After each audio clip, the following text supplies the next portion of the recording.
right, race fans, Brian Aho here, and the one and only Bert Lehman. Bert, how you doing, man? Good. Sorry, just rubbing the dirt dust out of my eyes. I just got done watching Bristol. I know the day racing gets you every time. It's bad when the racing is so dusty that your eyes start to hurt like at home watching it on TV. That's not a good deal at all. Unfortunately, it's not just NASCAR that laid that egg. We've seen several Southern late model series doing the same thing, but day racing, it still sucks. It just does. I don't know any other way to put it. But before we get into the show, episode number 73, of course, want to give our friends over in Montevideo, Minnesota, a shout out. www.buyraceshirts.com. Buy t-shirts. If you're a race car driver, you need shirts. It don't matter if you're that low budget team, that top tier team. If you want to buy 50 of them or if you want to buy 500 of them, it don't matter. Get a hold of Jordan over there. He'll take good care of you.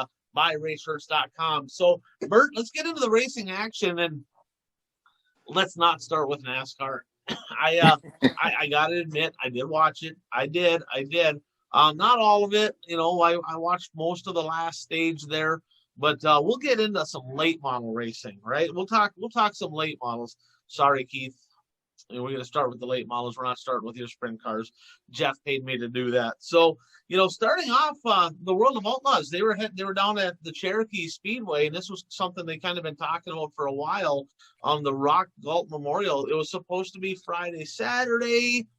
Mother Nature, your feature winner, Saturday night. So Friday night, they kind of had a weird format, and I may or may not have texted the World of Outlaw Series director, and I did not get a response.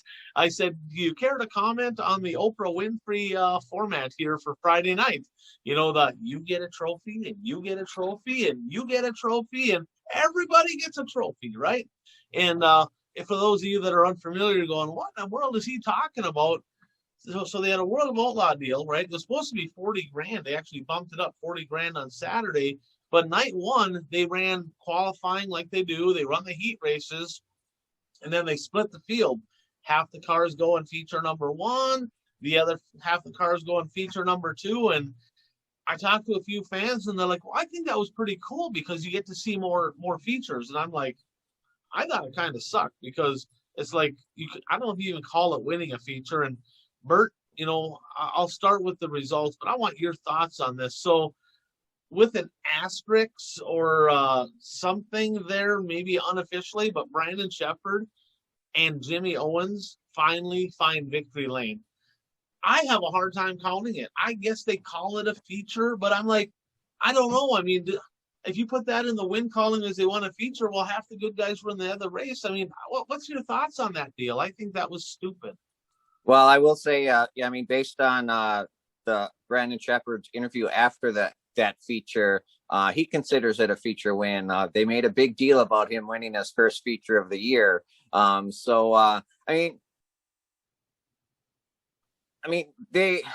do that in Eldora for the World 100. They do that two separate times, but then they have to line up again. I mean, they use the feature finish. I'm assuming they use the feature finishes to line up. They would have used them to line up Saturday night show or not? No? Oh, no, okay. Totally different deal. They were doing time trials, heats, a whole nother deal. That was a non-points deal. Just I don't know. It wasn't a prelim night, so no. Now that I'm privy of that information, I don't quite see what the point of doing that is. Yes, you do get. Yes and no, you get to see more features. I mean, if they would only run one feature, then you'd have B mains that drivers would have to race in to get to the main feature. So you're still going to see the same amount of racing unless they had B mains too to qualify for the two A mains. And you look at it, and hats off Minnesota guy Brent Larson. He did get top 5. He got 5th, but I'm not to take anything away from it, right? But would it have been 5th if they would have ran just one feature, right? Maybe it would have been 10th or 12th. I don't know. But I mean, when they do that, I mean, it's still an accomplishment. It's still kind of a win for B-Shep, but a competitive person kind of sits back and they're like, Yeah, but I didn't beat everybody that was there. I mean, it just feels weird to me, right? I remember going to the Wasota 100 back in it would have been the early to mid 90s, and they had a ton of cars. It was like, they were getting 120, 130 modifieds, and they decided to do that affirmative action lineup deal there. And I will put half the cars in one feature and half the cars in the other feature. And hey, we got two feature winners. It No, just feels awkward. It's stupid. It's like, it should be hard to get in the show. You have 120 cars and you win the feature, man, you won something. That should be special. But now it's no different than winning a 60 car show. I mean, in this deal here, it's not like they had that many cars. I think there was only like 40, roughly, somewhere in that neighborhood, and they split them up. It's like, what? I mean, some of these guys are like, I made a World of Outlaw feature. Everybody did. Congratulations. Good for you, right? Literally, you could have went there with a crate late model and been in one of the features the first night. You didn't even need to qualify. You could go qualify dead last, be 3 seconds off the pace, and then be like, well, we're going to put you in feature one. I don't know. Makes no sense to me. But needless to say, if that's what it took to kind of ignite Jimmy Owens and Brandon Shepherd, they got in the win column. Now we're going to see, how that progresses from there. I mean, it was only a matter of time, but man, I kind of wonder how they feel. I'm sure a win is a win. They're excited about a win. I get it. I mean, heck, you're excited to win a heat. But the fact of the matter is, I wonder if there's that little voice inside of them going, well, cool, dude, you finally won a feature. We're to the end of March and you got one feature win, and it was like kind of a feature. It wasn't even a real feature. I wonder if they got that kind of playing in their mind right now, like that maybe kind of fuels them to get like a quote unquote real win. And so we'll see. We'll see if they can kind of capitalize on that moving forward. Another thing that stuck out to me there, we talked about it, Ricky Weiss, right? He got second in the World of Outlaws last year. He splits, right, from Bloomquist, and they got the sniper chassis out there. And man, he's been struggle bus. I mean, he ended up DNFing, but quite frankly, even when they split the field, he wasn't all that competitive in the split field, right? So, I mean, he wasn't going to be running anywhere in the front. I think he was running mid-pack or worse when he actually broke, wasn't he? well, I mean, actually, I watched the features on Dirt on Dirt, so they kind of condense them down a little bit. And to be honest with you, I did not see Ricky in any of the video. So I mean, that tells you where he was running. I mean, actually, I didn't see Jonathan Davenport in any video until the very end of that one feature. I didn't even know he was there, and all of a sudden, there's the number 49 card in that in the top 5, challenging for third or so. So yeah, there was a couple guys that fell out, but yeah, he was back in like out of the top 10 with only 10, 12 laps to go or whatever. And next thing you know, he kind of found something and he's right to the front. So, but talking about Ricky, that kind of makes me concerned because in our area, of course, our area is opening up finally this coming weekend. We'll talk about that in a little bit.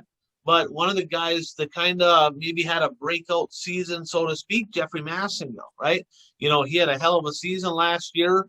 Arguably one of the most consistently fast guys in our whole area. Not a lot of wins, but a ton of top 5s.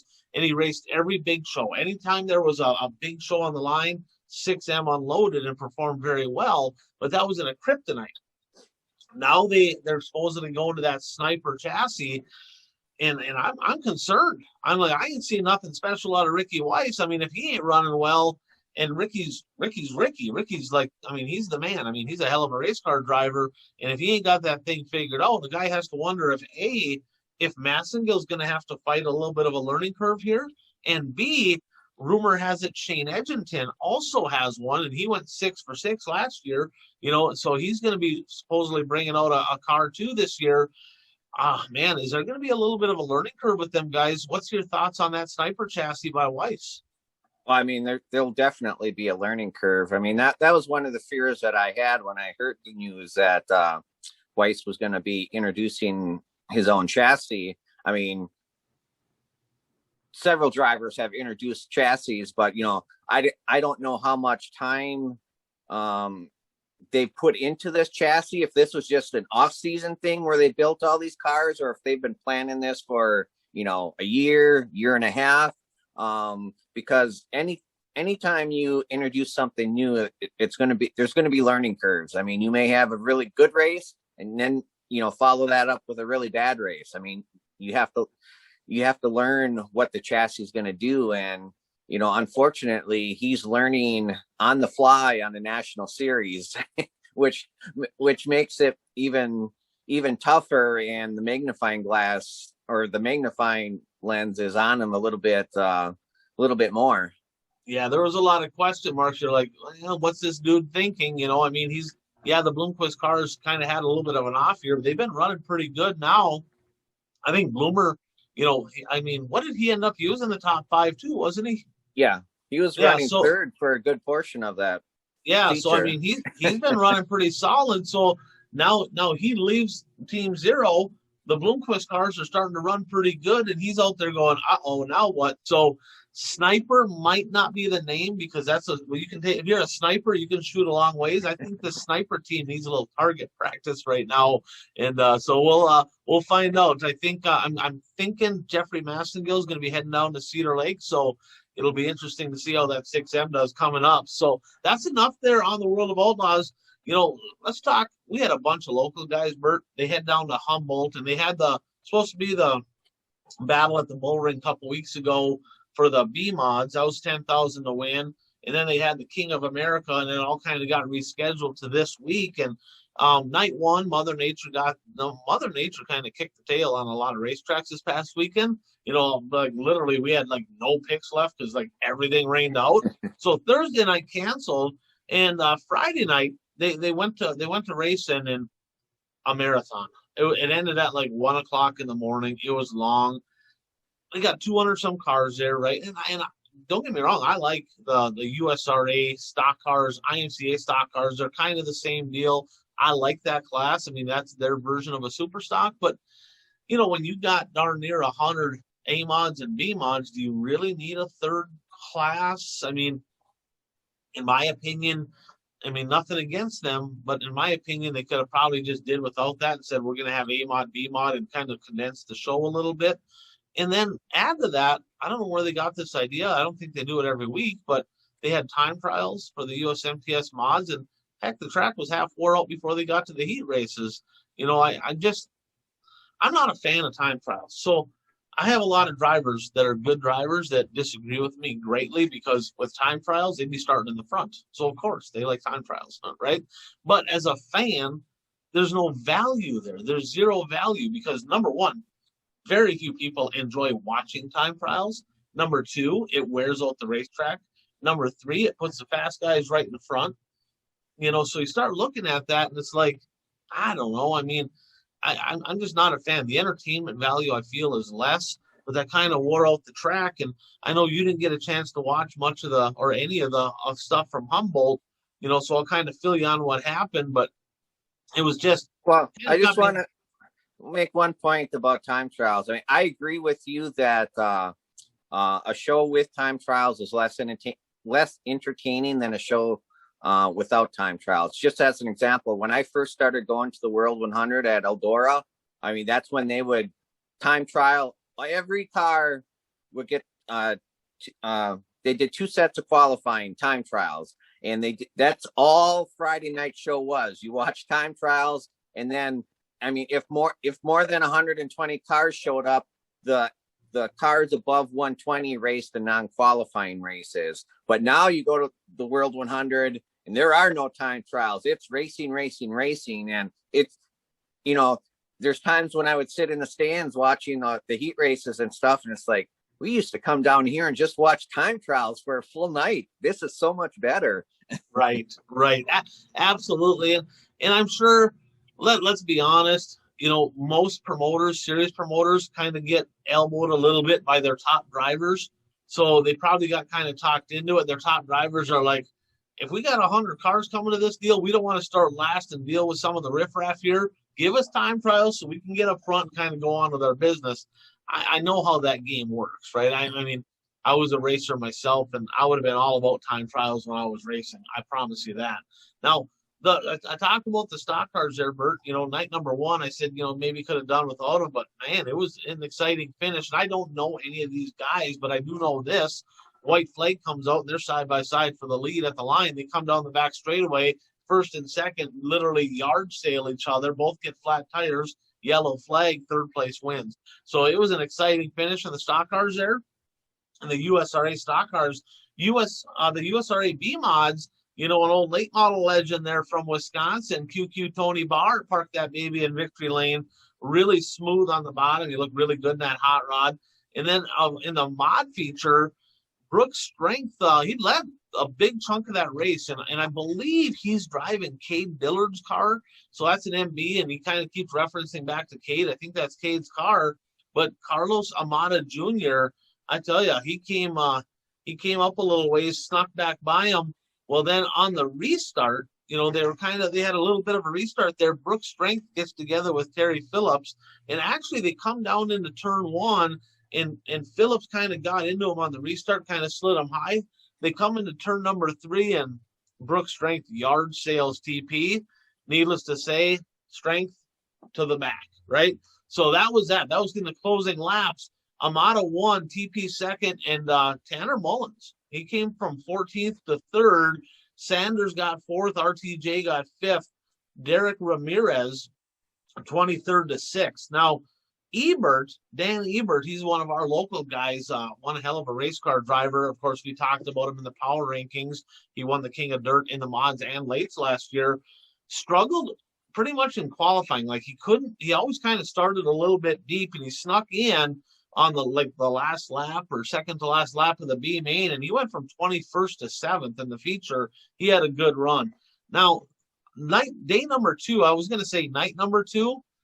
For the life of me, Bert, I have no idea why they did this. I mean, I get they want to get all the races in. I get it, right? But they decide that, hey, we're just going to start at 10 a.m. and we're going to get like the extra show in. It's like, I'm looking at that deal, and I'm like, just kind of rearrange the format a little bit and start later. What's with this 10 a.m. stuff? I mean, I would have slept past. I think some people did, because not everybody ran it, because that was a USRA deal. And there's some people that didn't race that one. And I don't know if they just opted out of it or if they were still drunk or hungover from the night before. I'm not really sure. I've seen at a lot of them 2-3 day shows, I've literally seen people that are still shit-faced at 10 o'clock in the morning. So maybe some of that, maybe some hangovers, maybe some people said, screw it, I'm not racing the USRA show. But they didn't all run that show, and honestly, very uneventful. I mean, let's just face it, 10 o'clock in the morning, you ain't going to have much passing during that day. It was kind of cruddy racing, in my opinion, all the way through that. So then they separated out. Then they finally went to the main event Saturday night. I tell you, the track was pretty good. I was skeptical, starting at 10. And there was some pretty good racing in all of the features. They farmed it, and they worked the hell out of that track. And, the Battle of the Bull Ring 10,000 to win USRA B-Mod show, that was pretty good stuff. A Wasota guy from up in Marinesco, Michigan, he runs the ABC Raceway in Ashland, kind of runs over in that area. Marcus Dunbar, he led the lion's share of that deal. 50-lap B-Mod feature, Bert. I figured that was going to take at least 4 or 5 hours, and they got it done pretty quickly, so it actually went pretty good. But then he kind of ran top 2 most of the race. He led a chunk of it, fell back to second. He was looking good. Honestly, I felt like he had a podium car. And with 17 to go, this Chris Jackson guy from Missouri, after a restart, decided to take a hard left in middle of the back straightaway, drove right over his right front tire. And that was it. He made it down into 3 and 4. Tire was flat, spun around, kind of wadded up a couple cars, got out, and he made sure to let that guy know that he was number 1 in his eyes. That was nice. I think he was telling him good luck. I'm not really sure what that sign language meant. I may have done some stuff like that, but you can tell he was not real happy. And but that guy got a spot back, because he drove over him in the back straightaway, and Dunbar ended up spinning out coming out of 4. So it was related but unrelated. So that guy got his spot back, and he ended up getting second. So I was a little bit bitter about that. I'm like, maybe he should have went back out and drove over his front end on the yellow or something to make sure he was done too. I mean, I never would have did that, but somebody might have, right? And but I tell you, the story of that deal, I don't think you watched it yet, but JC Morton, he came from 20th to win that deal, and he was charging on the high side. That's his second Battle of the Bull Ring win. He was freaking impressive. I mean, that dude was up on the wheel, hustling the high side, sparks coming off the wall. He was really fun to watch. He put on a hell of a show. And second went to that Chris Jackson and Tony Barr, of course, who won the first night. He finished on the podium with a third. So great job there by the QQ. But, fans, if you're like, well, where can I see these features? Jump onto Racing Dirt. They have all the coverage for the USMTS and for the USRA. Just go on there. You'll be able to kind of watch the features. They got a subscription. I don't know what it costs, but you can kind of take a peek at that deal. That's where all this racing action was. And the USMTS Modifieds, that didn't disappoint either, Bert. That was a hell of a feature. Honestly, last year, I didn't watch much USMTS stuff, but this year, with Ebert and Glenn's and, Jason Good won a heat race down there, Landon Atkinson, some of our guys following that series. I'll be watching a lot more of this. And Ebert, again, he struggled, right? He struggled. I talked to him. He's like, we're going to see how these next couple of weeks go. And he was in a transfer spot on the last lap. I think maybe it wasn't quite the last lap. It was towards the end of an LCQ. And he parked. He went down to the inside of Derek Ramirez in 3 and 4. And Ramirez kind of changed lanes, didn't chop him. I think Dan didn't expect him to kind of come down. They got together. Ramirez went around, Ebert to the back. I hated to see it. I did because I'm kind of a homer. I really like Dan, but he got put to the back, and that ended his whole chance getting in. You get put to the back with a handful of laps left in an LCQ, you're watching the feature. It just is what it is. So that sucked for him. I hated to see that. But a guy that got redemption there, Brooks Strength, who had a podium finish lined up night one, I tell you, he got redemption because he absolutely gave them an ass kicking. He just stomped them, and he won the King of America 20,000 win for the 444. And here's an idea, Bert, of how much passing there was. Rodney Sanders, 9th to 2nd. Jake O'Neill, 11th to 3rd. Terry Phillips. Now, Terry Phillips probably had a top 3 car, but early in the race it was still a little greasy. He just about spun out in front of the whole field. Like, he was gone. Everybody missed him. They gathered back up. No yellow. Lost a bunch of spots, and he ended up getting back up to 4th. And Derek Ramirez, who I tell you, he's passing a lot of cars. He started 19th and got 5th. Another guy that was down there is a guy that I kind of brag on a little bit, Johnny Broking. And he had a Wasota concept motor in, so he was a little underpowered. And he looked a little off most of the week, but he did start 22nd and got up 12th in that deal. So overall, some pretty damn good racing down there at Humboldt. I don't typically like dry slick stuff, but the difference between modifieds and late models is when it's dry, modifieds can move around on the racetrack, and Midwest mods can move around, and then USRA stock cars can move around. And so they were able to get it racy with that many cars. I think they did a great job down there. I think they put on a heck of a show. And it'd be interesting because a couple of the guys in our area that were planning to follow that series, they're not looking real good after the first few weeks in the points here. So it's going to be interesting to see. I know they got another race coming up. We'll talk about that shortly, but it'll be interesting to see if they follow it. But Terry Phillips, he's current point leader right now with the USMTS Modifieds, and the old KG veteran. He knows how to get around the racetrack, Bert. So that's enough on Humboldt. I know you weren't there. Any questions? I mean, anything that did you read anything stick out to you, or should we move on to the world of Outlaws? Well, I mean, you talked about some of the local drivers who, they're like Glenn's. I mean, he's been qualifying for the features, but he's been finishing in the back of the features. And I mean, I guess when you look at the quality of the drivers that race this series, I mean, just making the feature, I mean, is an accomplishment.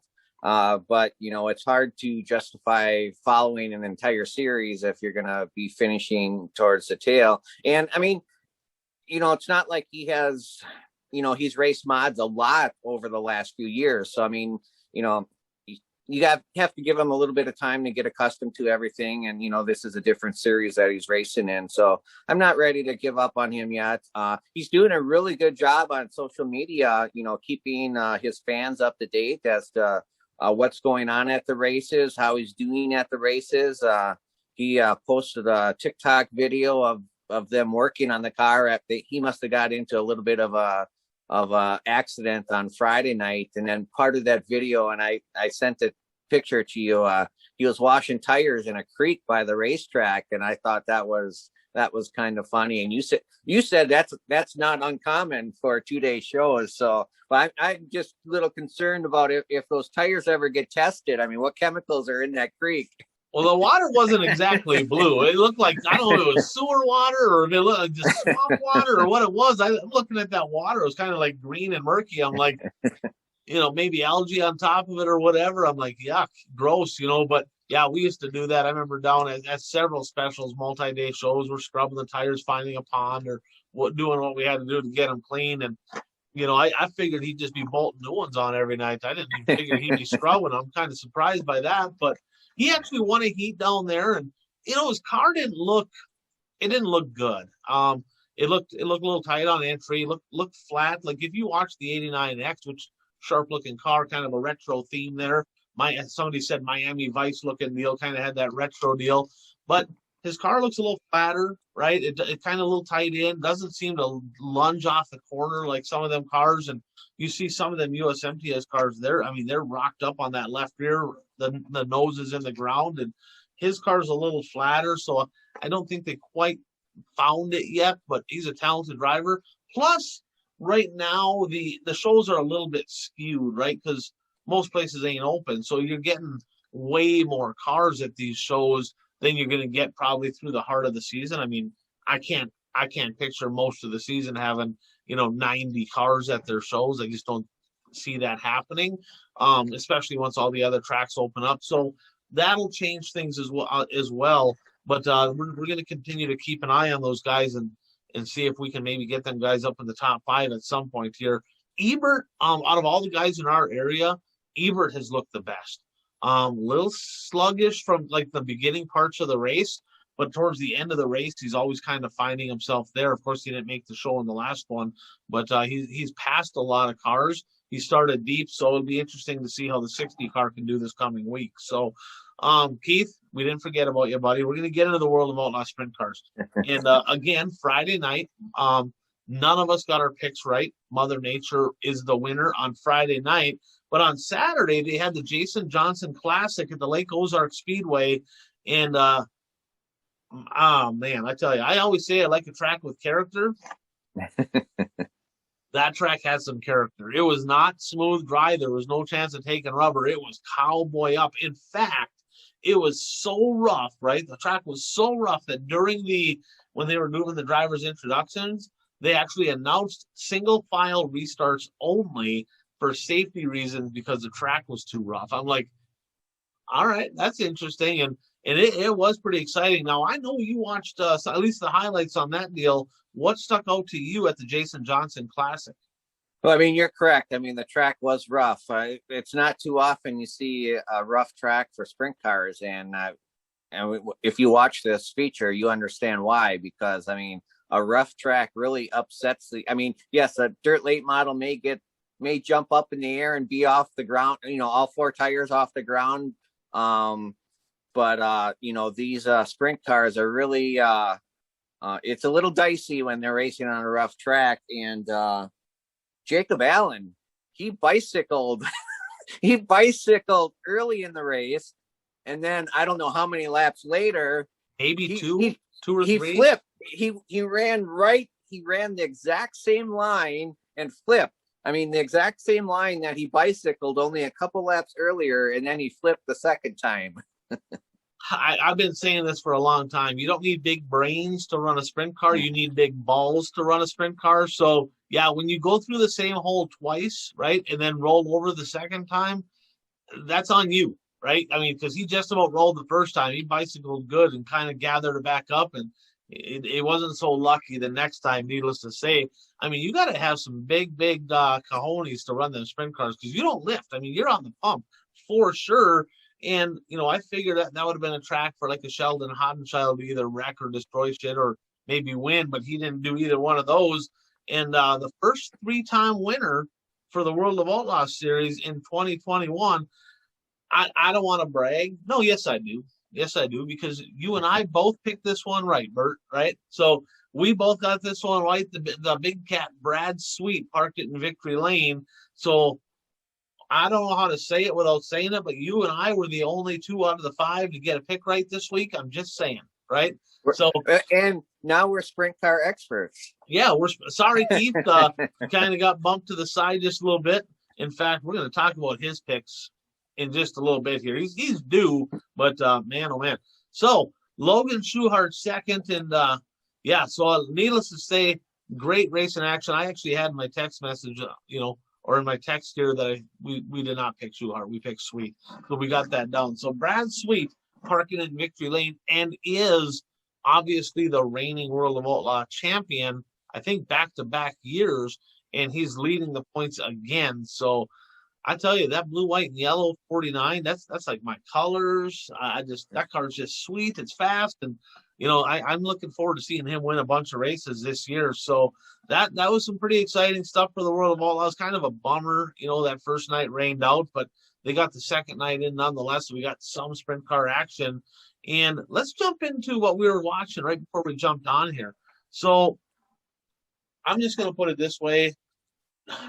What was your thoughts of It's Dirt Baby at Bristol for the NASCAR? What was your thoughts? I'm going to let you just go ahead and roll with it. Well, on Saturday, I was really miffed, and I was just really miffed. I mean, what upset me, obviously, they got thrown a curveball with the weather. I mean, you can't control the weather. And I was really surprised they actually tried to race that first truck race, because I had actually turned it off for a bit because I thought it's going to be a while before they're racing, because that track was pretty tacky. And then I flipped back and they're pulling into the pits and their windshields are just covered with mud. And I'm thinking, what? And well, I mean, it was probably a good thing it started racing after that. Just put the whole day out of its misery and move on. But what upset me after they canceled Saturday's program was, okay, we're going to get rid of the heat races now, and we're going to line up based on point standings. What upset me about that was, for more than a month, you've been promoting this. We're going back grassroots racing. We're going dirt racing. We're doing this. And then you get rid of the heat races. Well, there's nothing more grassroots racing than having heat races. So in your contingency plan, you have to have a plan where you can still run your heat races as well as, your big race. And then the other thing that irked me from their announcement on Saturday was the truck race was going to move to Sunday night on FS2. Who has FS2? I have the sports package on DirecTV. I don't have FS2, so I wouldn't even have been able to watch it. So you're promoting this grassroots. We're going dirt racing, but nobody's going to be able to watch it because we're going to put it on FS2 for the truck series. The Cup series was still going to be on a channel more people could watch. Did the truck race end up being on FS2? I didn't watch the trucks. It was on FS1. Okay. Okay. Earlier today, and I did not see the truck race because I was working, but I did hear that it was pretty good. I'm not, I can't judge that because I didn't watch it, but obviously the truck race was the first race after all that heavy rain, so they probably had the best track, because then the Cup race raced, an hour or so afterwards, and that track, you might as well say they were racing on asphalt with dirt sprinkled on top to make it dusty. And I mean, my thing with NASCAR is, if you're going to go dirt racing, don't just put your big toe in the water. Go for it. I mean, modify the trucks, modify the cars so they can run without a windshield, and so you can put a little bit more moisture in the racetrack, and you don't have to, even though it's a dirt surface, you might as well say you're racing on asphalt. I mean, even the announcers were saying that, the dirt's like asphalt, and well, that's because it is. Yeah, Kenny Wallace had a rant on there about basically almost kind of like smack talking the dirt fans because everyone said the same thing. Take the windshields out. I mean, it's kind of common sense. Now he's like, well, they didn't plan for that, which he's right. Right, I He's agree right. with They that. didn't plan for that, but if first of all, they should have planned for that. Absolutely. Next year, they announced they're doing this again. Yeah. They got to get rid of the windshields, put moisture on the track, because had there been no rain that first day and they had bars instead of windshields, I think that might have been some exciting racing because there was some moisture on the track and it might have been a little greasy for the first couple. But I think you're going to see some action-packed racing. You maybe see a cushion, all kinds of different stuff, right? I look at the way these cars or the trucks and cars handle. It really reminds me of the old late models that were flat going around the racetrack. I mean, they made it work, so they can do the same thing. Yeah, they might have to do a little bit with the noses on these things because they were having an overheating issue, but all they got to do is open them up and put screen behind them. That's basically it. Or just get the noses a little bit off the ground. I know that's an old super stock trick back in the day when we had a hard time cooling them. You just have your nose a little higher to get more air underneath.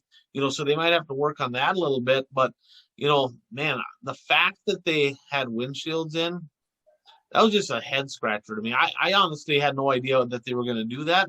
I just kind of assumed that, hey, we're going dirt racing. They're taking the windshields out. And that wasn't the case, which in my opinion is kind of stupid. And who ended up winning the Cup deal? Wasn't that Joey Logano got that one? Joey Logano. And regarding the windshields, I knew they'd have the windshields in because when the trucks raced at Eldora, they had the windshields in. But that was part of the thing was, Tony Stewart obviously owns Eldora, so he would prepare the track for the truck race, and his goal was to make the track hard because the vehicles have windshields.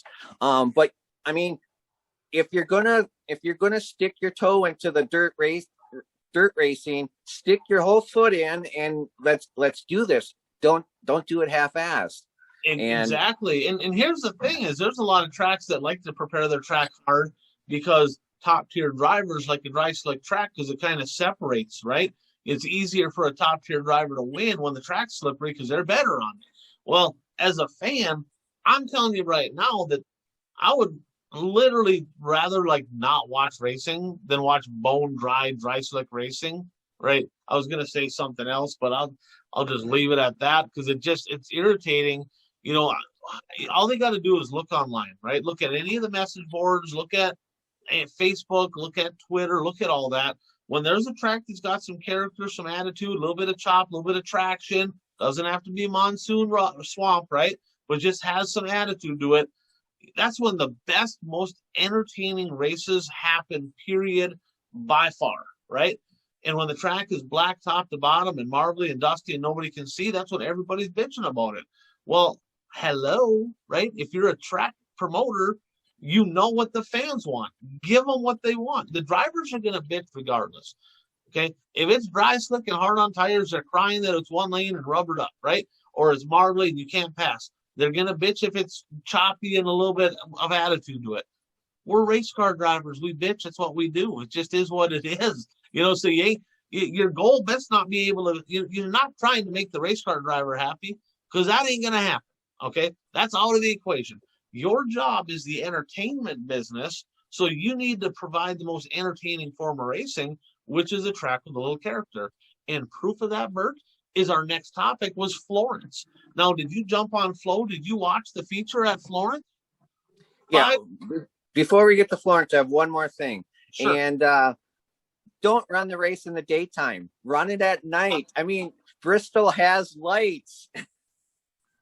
Yeah. Day racing sucks. Even if you want to run the truck race early like you did, take the afternoon to prepare the track again, add some moisture, and they could be running the Cup race right now. Right. They have this coming weekend off, so it's not like they had to get anywhere. So, okay, I'll leave it at that. Yeah, and in my opinion, I'd rather see the truck race on Tuesday night. Run them all at night. Hell with this day racing on dirt is absolutely stupid. Asphalt, you can get away with it because the surface is the same. Yeah, the sun might get more slippery or whatever, but it's kind of the same deal. But the fact is, you get on a dirt track during the day and you're fighting the dust. It is what it is. It's stupid. So, but we get down to Florence, and I don't know if you remember a couple weeks back when the RTJ won down there, and Jimmy Owens' car was bouncing like a basketball coming off of turn number 2 the one time. Well, the track was a little choppy again, maybe not quite so bad, but this was, in my opinion, the race of the week. I mean, there was a good portion of this race that was absolutely phenomenal. And the people involved with it was the Silver Shark, I think they call him, Scott James, Turbo, Tyler Erb, and then Josh Rice. And Bert, I know you watched it, so why don't you kind of fill everybody in a little bit on kind of what you thought of that race and kind of what happened, who won, and then I'll kind of got a couple things to add to that deal. Well, I mean, you're right. I mean, it was an exciting race to watch. I mean, Scott James led a good portion of the early portion of the race, and then Josh Rice took the lead, and Tyler Erb was lurking in third, and he'd do some sliders and fall back then. But I don't know if you took notice of this one particular part, and if you go to Dirt on Dirt, it's about the 420 mark of the feature replay on Dirt on Dirt. But they're coming out of turn 4, and Tyler Erb did a slider, and I think Rice was leading, and James was like right here, and Erb did a slider, and the other two just parted enough where Erb went. They passed him with Erb in the middle. I mean, it was crazy. They were. Yeah. I mean, they were that inches apart.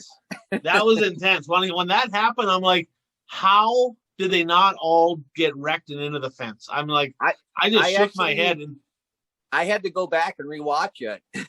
Right, and you look at that, and you get a track with character. Now, Josh Rice wins this race. That kid is freaking bolted. I'm telling you, that kid needs some backing behind him because he's a legit, like, he can run with the Lucas Oil World of Outlaw guys. He is for real. Well, he should have. He should have won a Lucas race last year. Remember, he lost by inches. Earl Pearson Jr.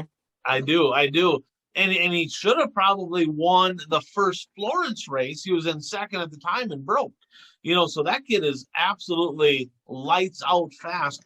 But Casey Schumann, wake up.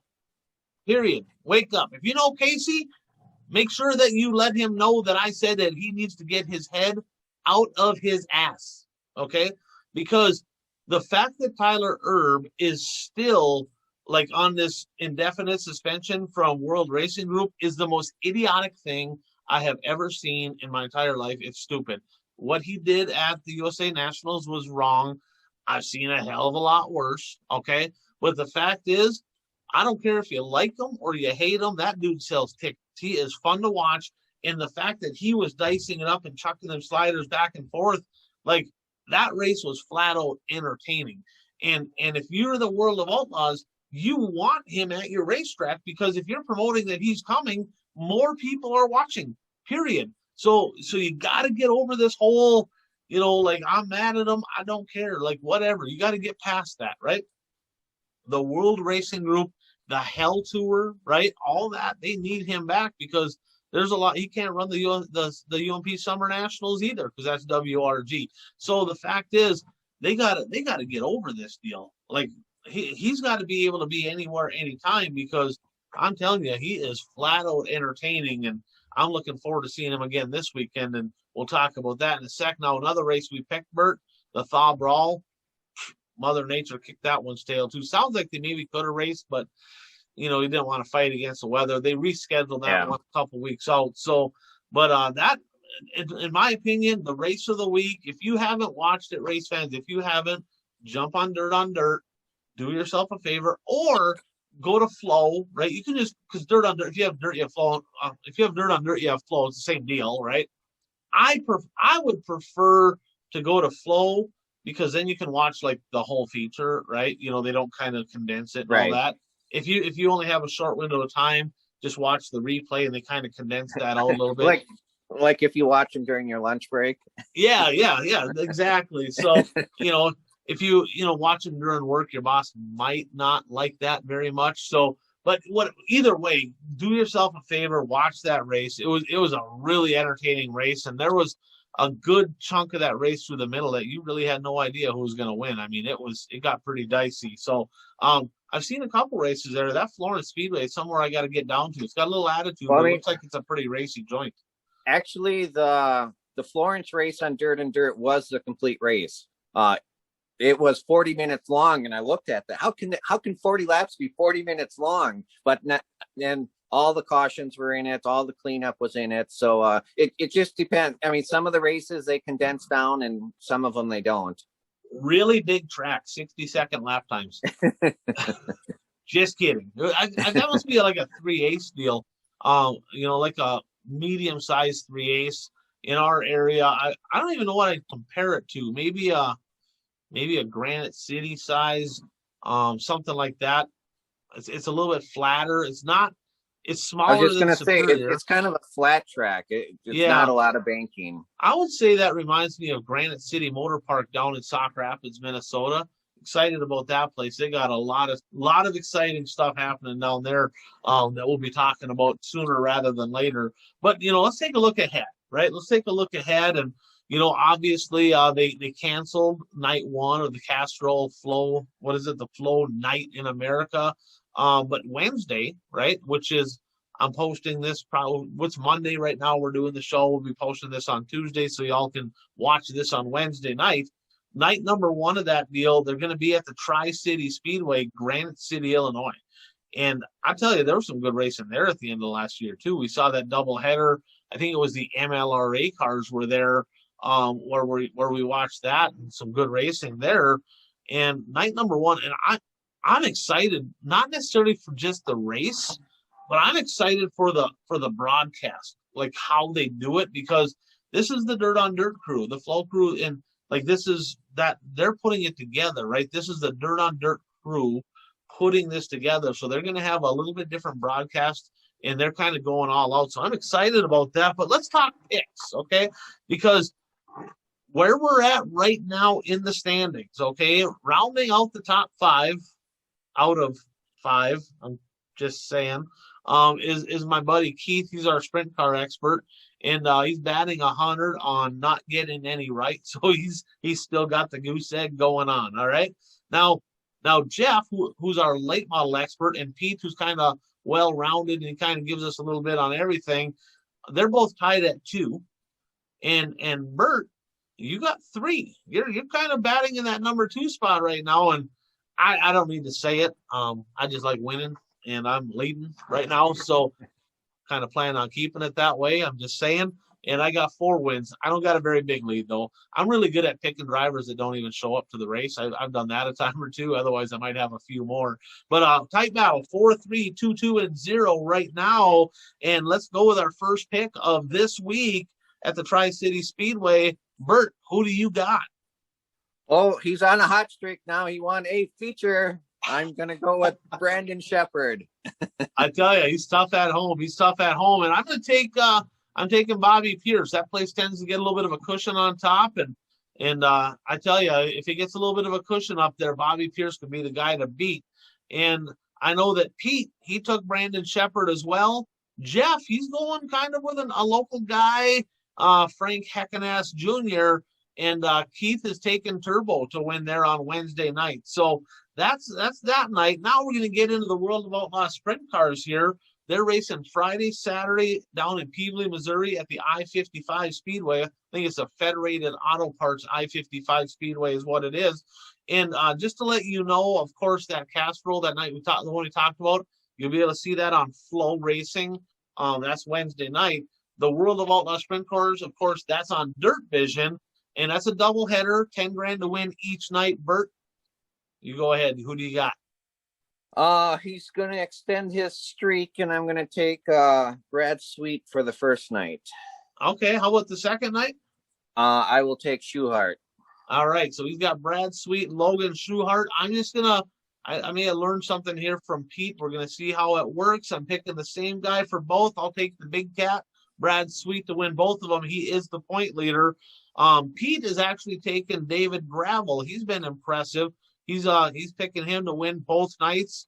And Jeff actually has shots to win night number 1. Now he's like, I'm sticking with this dude. He's going to get win number 300 here eventually. So He's probably right. I'm hoping he gets it this weekend. Kind of the homer in me wants to see our local boy park at Victory Lane, but he has McFadden to take night number 2. And then Keith, he's going with his boy Sheldon Hodenschild, and he says, I ought to get one of the two because he usually wrecks and then he runs right up front. So he's taking Sheldon to win. Now let's go World of Outlaw late model racing. Farmer City, the Illini 100. That's a big race coming up. Who do you got there? For the first night, I am going to take the High Side Hustler, Jason Feger. And for the big show the following night, I will take Bobby Pierce. All right, so you're taking Jason Feger, Bobby Pierce, and boy, Pete's going to not be real happy with me on this one because I'm kind of blocking him just a little bit. But I'll just say Pete and I are both taking Brandon Shepard to double up, okay? And it is really hard to pick that. It's really, really, really hard to pick against Shepard at home. And I really thought about taking the Squirrel Brian Shirley because he is really good at home, too. He's really good on that Illinois dirt. But we're both taking Shepard. Speaking of Shirley, Jeff, our late model guy, is taking the Squirrel Brian Shirley. And then night number 2, he's taking Shannon Babb, the Moweaqua Missile. And then I'm not really sure on this pick. Keith picked Brandon Overton to win both. And I tried looking it up. I don't know if he's going to be there. There's a couple other races going on, so I don't know if he's going to make the trip up. But if he makes a pickup, I mean, it's hard to pick against Big Sexy there. So he's going with Overton. Now, let's jump on in back into some USMTS modifieds. Now, kind of an interesting development here. It was supposed to be at the 34 Raceway, a doubleheader, kind of a unique deal, Bert. They were going to run the USMTS, and they invited the UMP mods to come over. They just got to run an E60 tire. I think it's an E60 on the right rear. So they got to have a little harder tire compound, but they can run their own rules. So the UMP cars can run UMP rules, and they're running the USMTS rules for USMTS points. Well, that got canceled due to weather, and it got moved over to Webster City, the Hamilton County Speedway, Webster City, Iowa. 5,000 to win on Friday, 10,000 to win on Saturday. Both of those are going to be on Race and Dirt. Bert, who do you got? I am going to take Rodney Sanders until he wins a feature. So Bert is going with Sanders, and again, Pete is going to be disappointed because he also picked Sanders for both nights. I'm taking a guy here that's been running really good that over the last year or two has really kind of got my attention. I'm taking Derek Ramirez, and I'll pick him for both nights. And then looking at this right here, Jeff took O'Neill. Jeff took O'Neill for both nights. Obviously, he's fast in the 0.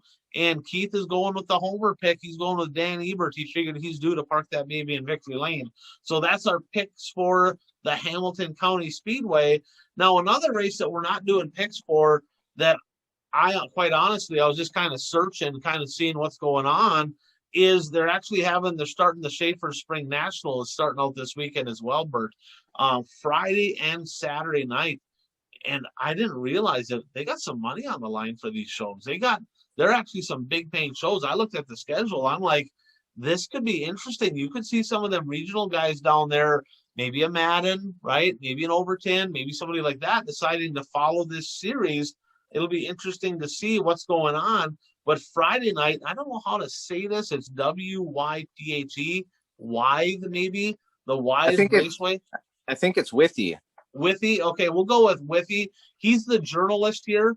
I'm just the guy that watches races, so we're going to go with the scholar of the group. That's Bert. I could be wrong, though. I could be wrong. I'm usually wrong. So, I mean, if you're wrong, that's okay. We're even. It just is what it is. I'm wrong a lot. But 10,000 to win. They got a 10 grand to win show. That's in Rural Retreat, Virginia. And I don't know if you remember, but at some point, Davenport kind of called that place his home track.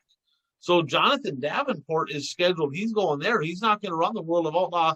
You know, he doesn't follow that anyway. And obviously this year, we'll find out, but I don't think he's following any series. He might follow this one, though, because there's some pretty good money on the line for this, and it's more of a regional deal for him.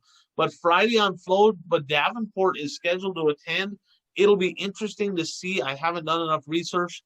I can personally see, I know Madden sounded like he committed to World of Outlaw, but I can see maybe Overton. It'd be interesting to see what maybe Dale McDowell. I can see him being at a race like this. And then Saturday night, Bert, they go to Tazewell, Tennessee, 21,000 to win that baby. I'm like, that kind of got my attention because I didn't realize they were paying that kind of money. I thought most of these shows were $5,000 to win deal and a few tens, but they got several tens, and of course this one's 21 grand. So that's more late model racing for you on Friday and Saturday. It'll be interesting to see if Davenport can maybe park at Victory Lane. He's been pretty quick. I mean, obviously he won Bristol and he looked pretty good here this last weekend. He finished up, I think, what did he get, third? He finished top 5 for sure. Do you remember where he finished? It was top 5. Yeah. I don't know the final spot. Yeah, I'm not sure where he was, but that'll be an interesting one to see. But Bert, local racing is ready to get underway in the upper Midwest. Finally, we talk enough about all this, and I like the National Touring Series, and I like the late models and the USMTS and the World of Outlaw sprint cars. But I had a blast watching the deal down in Humboldt because there were so many of our guys in it. Kind of like I like watching the Wild West Shootout because there's so many of our guys in it. Kind of like you like watching the Bristol deal because there's a lot of your guys in it. The Cedar Lake Speedway Dash Race number 1 ready to get underway Saturday night. The first of, I guess, all of our area tracks. I think the first Wisconsin track. I don't think there's a track in Minnesota opening up yet. They're not Wissota, but I consider it the Wissota region. It's definitely in the power rankings region. And that is going to be all the Cedar Lake stuff. Dirt Race Central is actually covering all the Cedar Lake stuff for the 2021 season. So you can jump on there a couple different ways.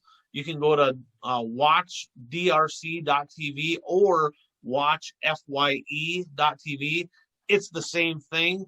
FYE Promotions, of course, Chris Steppen helped put that deal together so that Dirt Race Central could cover the action at Cedar Lake, which I'm happy as all hell because Cedar Lake's got some great racing, and the fact that I get to watch it all year long, I'm pumped. So I'm excited. So thankful that they were able to make that deal work.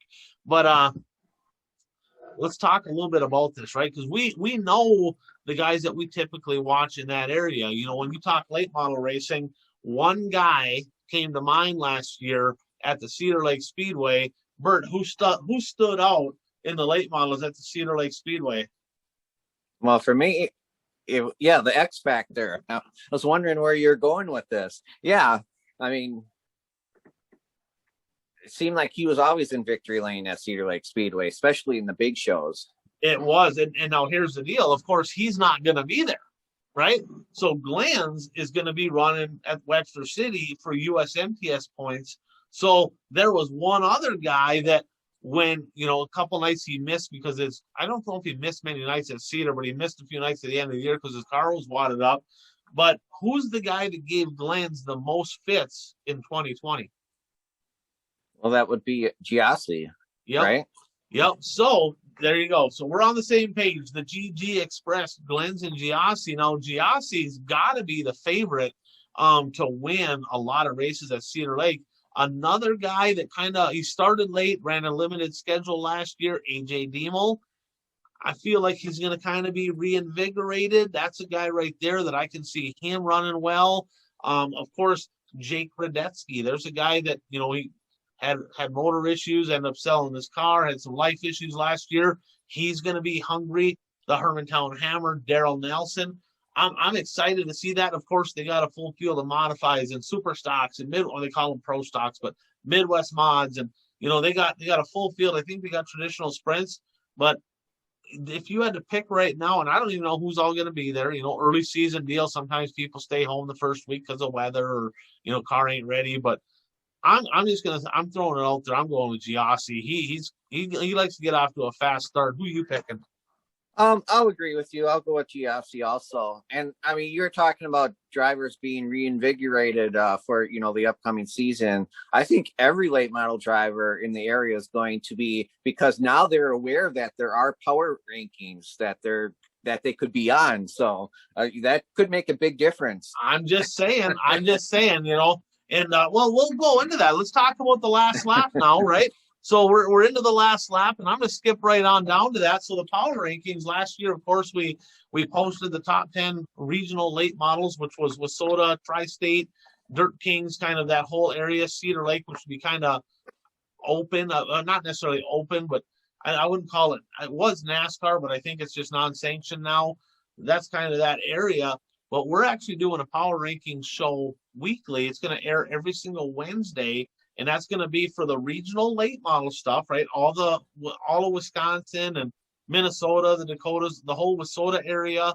Of course, the repairable vehicles, Tri-State Late Model Series, the NLRA Late Model Series, the Discount Shop Pals Dirt King Series.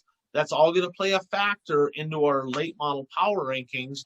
And also, we're going to do it for I'm going to call it the Wissota Mods, Wissota Super Stocks, Wissota Midwest Mods, and Wissota Street Stocks. Now, the show's, of course, going to be brought to you by our friends over at buyraceshirts.com, but we're going to have some other sponsors for each class as well.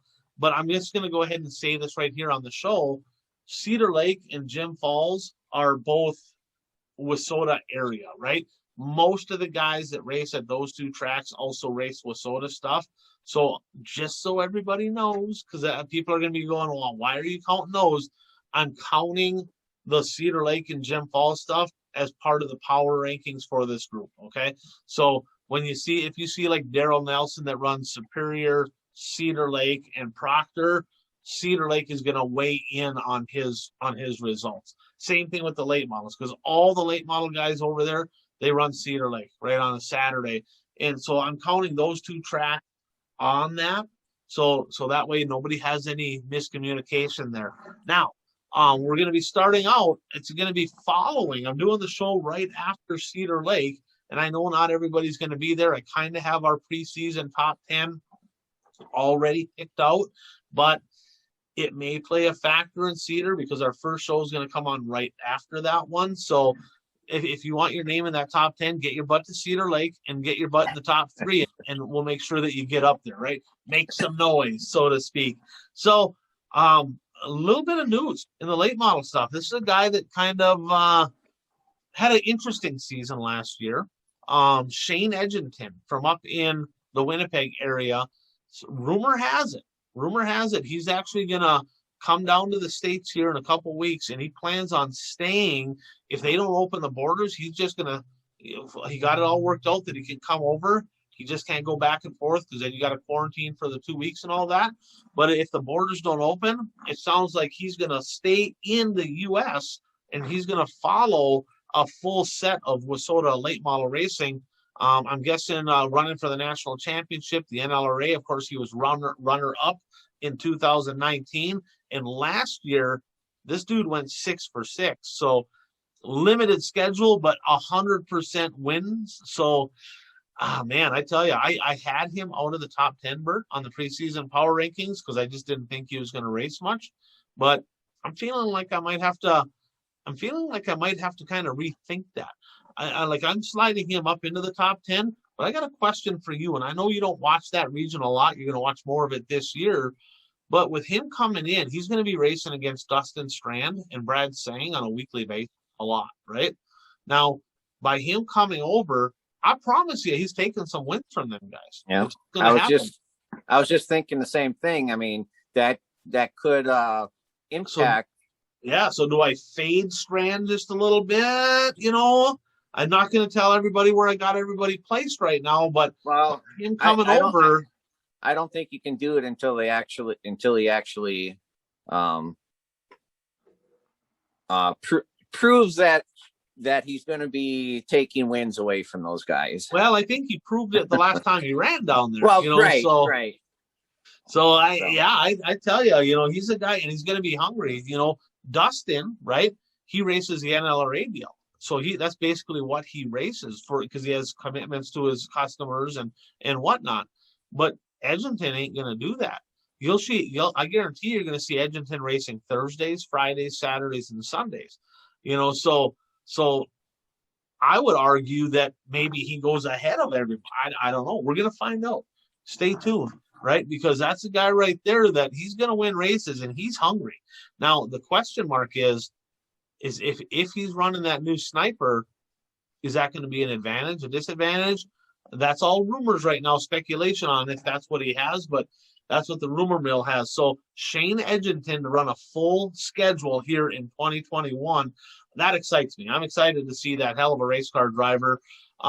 Bert, did you see that deal at Williams Grove? They had late model action there this past week.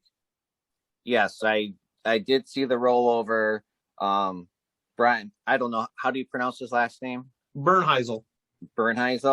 Yeah, he had a pretty wicked rollover. I mean, he actually rolled out of the ballpark, so to speak. I mean, he rolled over the top of the fence and multiple fractures in his neck and upper back. And, obviously, prayers to him and for a speedy recovery. It just goes to show that every time one of these drivers straps into a race car, something like this can happen. And that's why never skimp on safety equipment.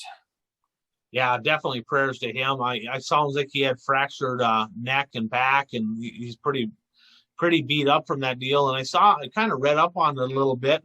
And, of course, Williams Grove, big sprint car area. Late models is pretty big there too. Not as big as sprint cars is for sure there, but they don't have a catch fence, so they got the wall that goes all the way around the track. And people would say, well, I mean, there's no grandstands there, you don't need a catch fence. But from what I understand, there's like a big drop off behind there. So when he left the building, it's not like he was just like leaving the building and going flopping right over. I don't know how big of a drop, but it sounded like it was pretty significant. So, maybe if that's the case, maybe they got to consider putting in some kind of a catch fence to kind of keep them in. I know it's a rare occurrence, but if it's a sprint car track, I'm sure it's happened with them before, I would have to think. So, yeah, and kind of a tough break, definitely a tough break for him, and hopefully he gets healed up and can get back in action.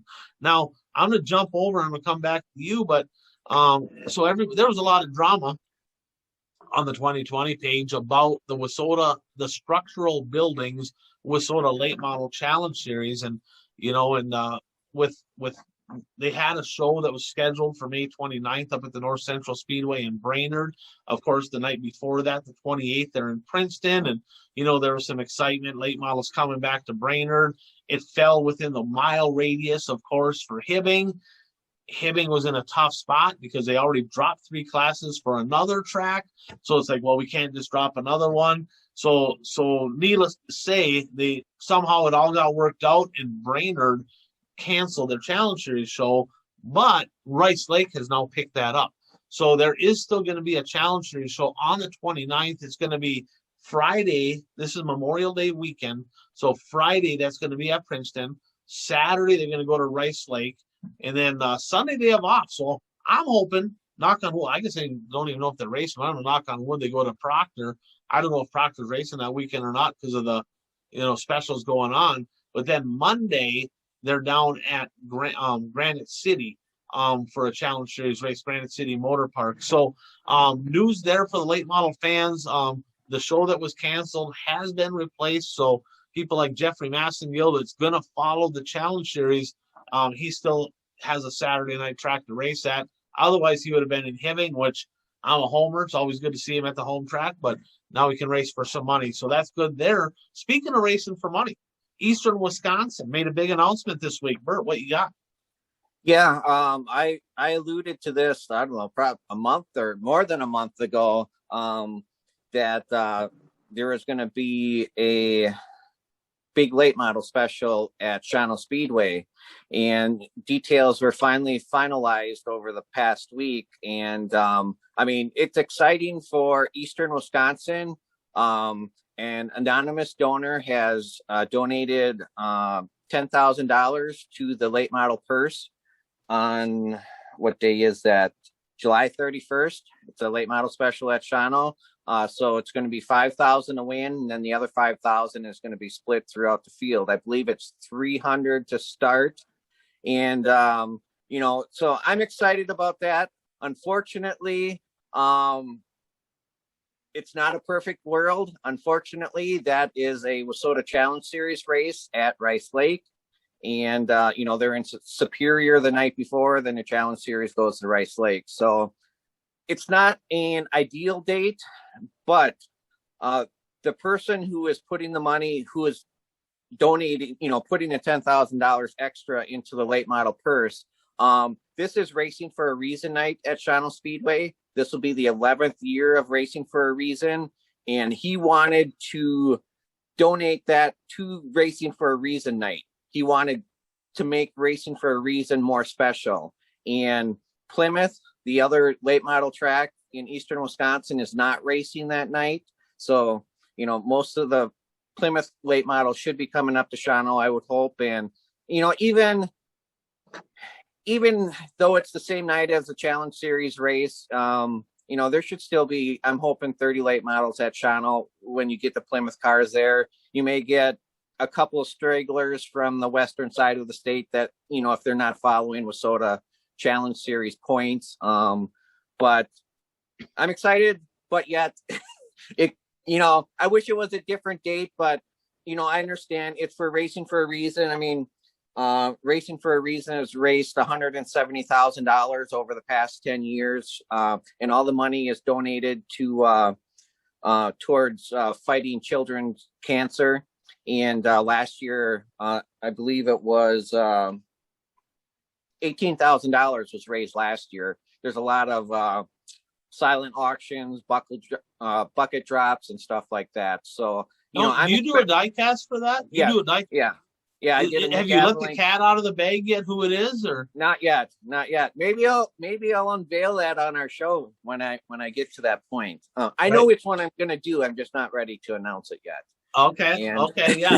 And that shows how good the racing community is, banding together in a unique way to create some revenue for such a good cause. It's really kind of touched a lot of lives. So, hats off, of course, to Brad over there at Shawano Speedway. And I know that you have a part in that, and several people do, on putting that together. And you're right. I mean, it kind of sucks that it's against the Challenge Series deal. It's hard to schedule that stuff. It'd be nice to see some of them come over, but Anvilink is probably going, perfect. It's on the perfect night. We don't want none of them guys over there. But I think he's gonna, I'm interested to see if maybe Mike Mullins maybe runs a little bit more, right? And he'll be fun to watch too. But there'll be good cards. I was looking at the schedule, and it's hard to schedule a special because the week before that, Cedar Lake has a 5,000 to win for late models. And then the Challenge Series is the following week. And then the week after that is USA Nationals. So that time of the summer is just filled with specials. And Shawano has to plan their late model specials when Plymouth isn't racing. They have to, if there wasn't a Wissota Challenge Series, I'm curious to see how many drivers would come over, Western drivers. Last year there was a 4,200 to win Dirt Kings race at Plymouth. And only 4 Western drivers showed up for that. So, it's hard to say how many drivers from the West would have showed up, if there wasn't a Challenge Series race. Yeah, but for that kind of money, you'd hope it'd be more. Another interesting thing on that weekend, that's also the same weekend as Fairbury's Prairie Dirt Classic. Correct. So you could see maybe a Taylor Scheffler having to make a decision if he's going to go down and race for 50 grand to win with that group, or if he's going to go up to Shawano. I guess, weather always plays a factor, and there's a lot of different things, but needless to say, there's a lot of money on the line. It's going to be a good show regardless. And we'll be talking about it when it comes. So, and there's nothing wrong with the West or with the Eastern driver taking home the money. So, well, that's true. And but I think we all agree. And it doesn't just happen there. It's kind of the common, probably throughout the country. Scheduling is tough. Everybody's got specials and they got all this stuff, and they're trying to compete and trying to, trying to get as many cars there as possible. I mean, in a perfect world, we get, 50, 60 late models from multiple regions, but it seems to be tougher and tougher to do these days. And, that, I guess it is what it is. But, when you throw that kind of money on the line, it's going to be some exciting racing. And yeah. Hopefully it's going to be streamed too, so we can watch it. And another cool thing about that event is they're not increasing the admission price. It's still only going to be $10 to get in for adults. Nice. You don't, that doesn't disappoint you at all then, right? Well, no, it doesn't. So let's kind of recap. We'll recap. I'll touch just briefly here on, I guess, our big events coming up, the ones that we're kind of looking forward to. Bert, I'll let you start. What are you most looking forward to this weekend? Well, I mean, as I was, it's actually not the weekend, but as I was last week, I'm looking forward to that Castrol, Racing Night in America. They're going to have a pre-race studio show. So I'm curious to see what they do for that and how elaborate that is. I mean, is it going to be like the NASCAR pre-race shows or, so I did watch on Dirt on Dirt. They had a podcast where they previewed it, and they were talking about some of the things that they'll be doing. So I'm curious to see how it all shakes out. Yeah, that'll be a good one. That's, of course, Wednesday night on Flow Racing. Couple other ones I'm looking forward to. Always looking forward to the World of Outlaws, both late models and sprints. So the sprint cars are going to be at I-55 Friday and Saturday. That is on Flow. The World of Outlaw late models, the Illini 100, a lot of money on the line there. Farmer City, that's on, I shouldn't say Flow, Dirt Vision for both the World of Outlaw races, Dirt Vision. USMTS Modifieds, looking forward to that. As always, that's going to be down at Hamilton County Speedway. That is on Racing Dirt. And probably, I guess, the one I would say, other than the Flow Racing Night in America, I think the one I'm most looking forward to, because it's local, is the Cedar Lake Speedway. That's going to be on Dirt Race Central. There's other races there as well that we mentioned. Check them all out. We'll be talking about them next week. Power rankings coming up. A lot of good racing action. And it's time for people here to kind of get their stuff revved up. And Bert, I was down in South Dakota here just a couple of days ago. It's like 70 there today. I come up here to northern Minnesota. I'm at my parents' house. There's still snow on the ground and ice on the lakes. And I'm like, no wonder I moved out of here. This is depressing, right? This is crazy. So it's actually fairly nice today, but I kind of like living where it's a heck of a lot warmer. I'm looking forward to getting back there in a couple of days. So, Bert, always a pleasure chatting racing. We can do this all day, every day.